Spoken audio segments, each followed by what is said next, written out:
compute the volume of a cylinder. Whether working with hydraulic systems, engine parts, or fluid tanks, it's important to know how much space a component occupies. And that starts with understanding volume. Cylinders are everywhere. They're found in engine chambers, tanks, and hydraulic struts. Knowing their volume supports inspection and service.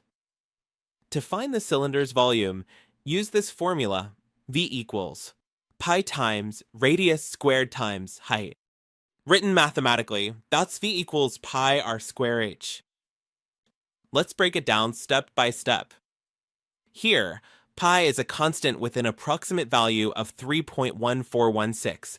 R stands for radius, the distance from the center of the base to the edge, and h is the height of the cylinder. In engine components, that height is often referred to as the stroke. A common mistake is confusing radius with diameter. The radius is exactly half the diameter.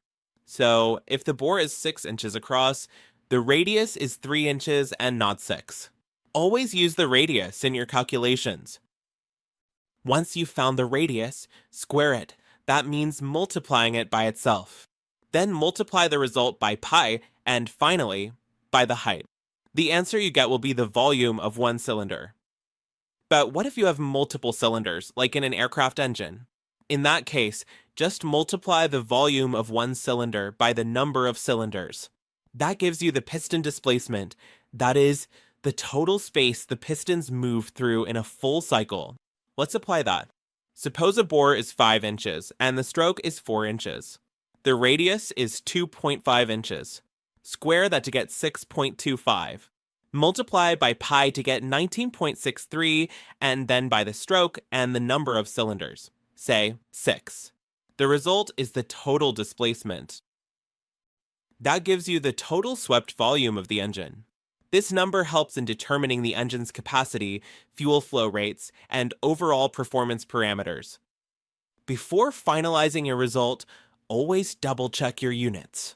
Inches give you cubic inches, centimeters give you cubic centimeters, and if you're working with gallons, remember, 1 gallon equals 231 cubic inches.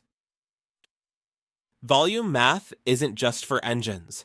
It also applies to tanks, reservoirs, and piping. If you know the volume, you can verify fluid capacity, clearances, and fill levels. For example, if a tank needs to hold 10 gallons, you multiply by 231. That's 2,310 cubic inches. This kind of check helps technicians confirm if a component meets volume specifications. Sometimes, technicians need to work backwards. Let's assume a tank must hold 1,000 cubic inches. You can check if its radius and height give you that volume or spot why fluid levels don't match. To recap, use the formula volume equals pi times radius squared times height. That is V equals pi r square h. Always work with radius, not diameter. Convert gallons when needed.